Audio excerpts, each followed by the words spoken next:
बोकारो दिन भर में आज काला पत्थर स्थित काली मंदिर क्यों किया गया दूसरी जगह शिफ्ट बताएंगे। सितंबर में होने वाले राष्ट्रीय लोक अदालत की भी चर्चा करेंगे। चंदन क्यारी के नवनिर्मित प्रखंड सह अंचल कार्यालय के उद्घाटन की भी बात करेंगे। नमस्कार, मैं हिमांशु हाजिर हूं बोकारो दिन भर लेकर। बोकारो के अन्य खबरों की भी चर्चा करेंगे। कोरोना के आंकड़ों पर भी होगी नजर, मौसम के मिजाज को भी जानेंगे, लेकिन उससे पहले देश और दुनिया का हाल। हिमाचल प्रदेश के किन्नौर में पहाड़ गिरा, यात्रियों से भरी एक बस और कुछ छोटी गाड़ियां दबी।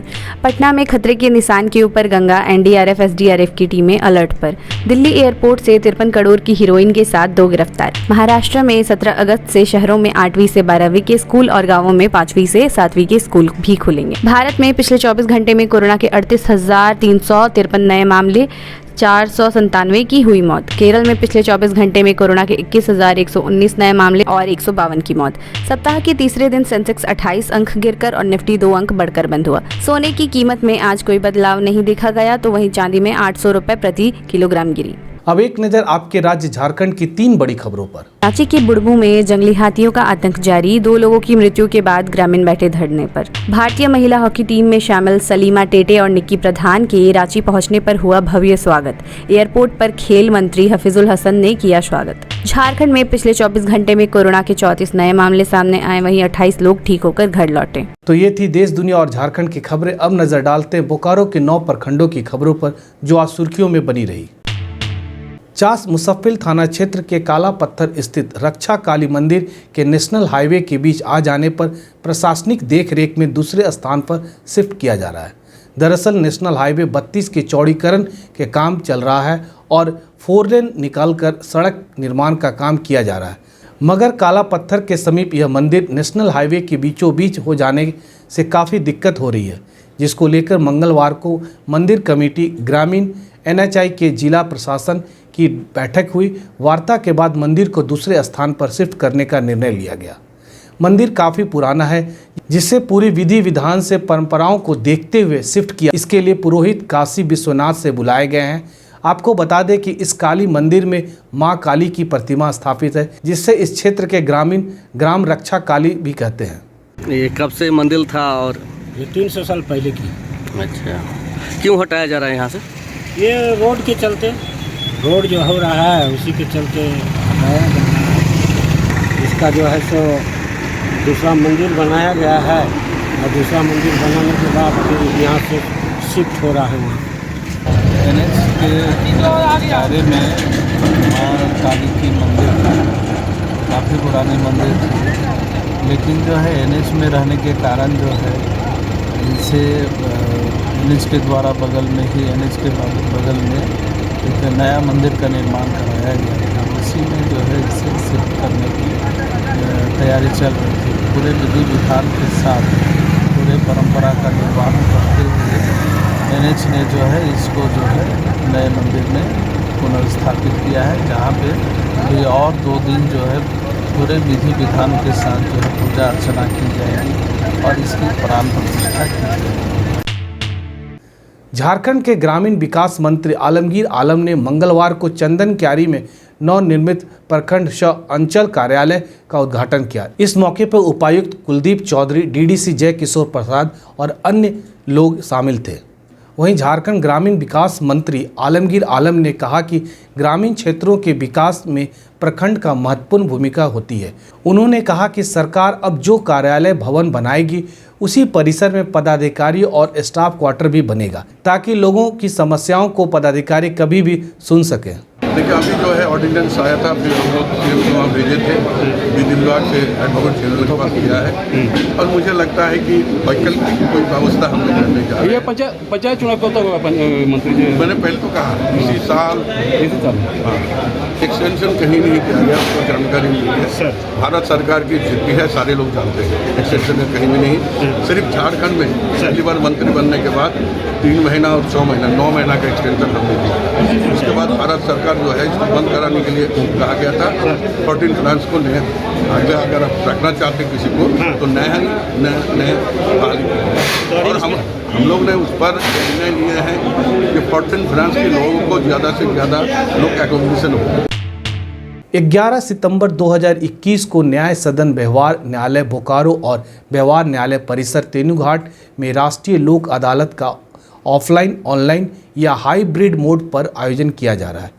इस आयोजन को लेकर प्रधान जिला एवं सत्र न्यायाधीश सह अध्यक्ष जिला विधिक सेवा पदाधिकारी बोकारो प्रदीप कुमार श्रीवास्तव की अध्यक्षता में मंगलवार को न्याय सदन के सभागार में एक प्रेस वार्ता का आयोजन किया गया। उन्होंने कहा कि इस संबंध में यदि कोई भी पक्षकार या पार्टी अपना मामला राष्ट्रीय लोक अदालत में नियुक्त चाहते हैं तो वह संबंधित न्यायालय में प्रार्थना पत्र प्रस्तुत कर अपनी समस्याओं की जानकारी दे सकते हैं। इस संबंध में और अन्य जानकारी के लिए आप हमारे स्क्रीन पर दिए हुए नंबर पर संपर्क कर सकते हैं। अब बात आज के कोरोना अपडेट की। बोकारो में पिछले 24 घंटे में कोरोना के 2 नए मामले सामने आए, जिसके बाद बोकारो में अब कुल एक्टिव केस 5 हो गए। वहीं 3 लोग ठीक होकर घर लौटे, जबकि 2807 सैंपल जांच के लिए जमा किए गए। वहीं दूसरी तरफ जिले में कुल 4390 लोगों को कोरोना का टीका लगाया गया। पत्रकार दीपक सवाल के पुस्तक मददगार मुरारका का विमोचन मंगलवार को चास के मारवाड़ी पंचायत भवन में शिक्षाविद डॉक्टर अशोक सिंह ने किया। इस मौके पर कई समाजसेवी एवं पत्रकार शामिल हुए। इस किताब में चास के रहने वाले गोपाल मुरारका द्वारा अपने 20 वर्ष में सामाजिक जीवन में किए गए सेवा भाव का जिक्र किया गया है। मैंने समाज सेवा का कार्य जो है आज करीब 20-22 साल से पहले से चालू किया था और पग पग पे जो है हमें जो है एक तरह से देखा जाए तो मेरी टांग खींचने की कोशिश की जाती थी और कहा जाता था कि तुम पागल हो गए हो, तुमको इससे कुछ मिलेगा नहीं। तो मैंने उन लोगों से कहा कि मुझे क्या मिलना है नहीं मिलना है वो तो मेरे को यहाँ पे ज़रूरत नहीं है, जब मैं ऊपर जाऊँगा तो भगवान ज़रूर मेरे को कुछ देगा। जैसा कि इस पुस्तक के नाम से यह प्रदर्शित हो रहा है कि इसमें एक ऐसे शख्स की कहानी लिखी गई है जो दूसरों को मदद करने के लिए जाने जाते हैं। पिछले 2 दशक में मैंने गोपाल मुरारका को करीब से देखा, जाना, समझने का मौका मिला और मुझे लगा कि जनसेवा का जो कार्य इन्होंने किया है अब पिछले 3 दशक में वह समाज के बीच आना चाहिए। वह इसलिए नहीं कि इनके कार्यों का हम गुणगान करें, बस इसलिए कि इस तरह के किताबें और इस तरह के कार्यों को जानने के बाद दूसरे लोग भी प्रभावित हो। समाज के प्रति हर व्यक्ति की कुछ जिम्मेदारियां होती है, उस जिम्मेदारी को लोग समझें। देखिए, जो मददगार मुरारका पुस्तक आई है दीपक सवाल जी द्वारा लिखित, यह सिर्फ प्रेरणादायक ही नहीं बल्कि लोगों को अंदर से छूने वाली होगी। लोग एक बार सोचने के लिए मजबूर होंगे कि ये भाई हमें भी कुछ करना है।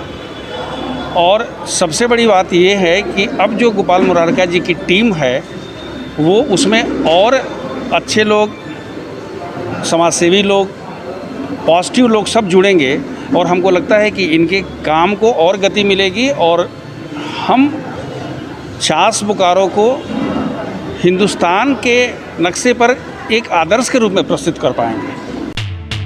बोकारो उपायुक्त कुलदीप चौधरी ने मंगलवार को अपने कार्यालय कक्ष में जनता दरबार का आयोजन किया, जहां दूर दराज से लोग अपनी समस्याओं को लेकर पहुंचे। उपायुक्त कुलदीप चौधरी ने सभी की समस्याओं को सुनते हुए कुछ समस्याओं का उसी वक्त सुलझाया। कहा कि जल्द ही जल्द बाकी बचे हुए समस्याओं का समाधान किया जाएगा। साथ ही हम आपको बता दें कि हर मंगलवार को जनता दरबार आयोजित की जाती है।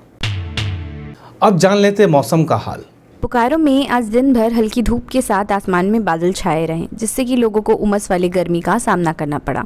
वहीं दिन भर धूप छाव का सिलसिला यूं ही बना रहा और शाम में बोकारो के कुछ इलाकों में हल्की बूंदाबांदी भी देखने को मिली। पिछले 2 दिनों से तापमान सामान्य बना हुआ है और आज का अधिकतम तापमान 32 डिग्री सेल्सियस व न्यूनतम तापमान 26 डिग्री सेल्सियस रिकॉर्ड किया गया।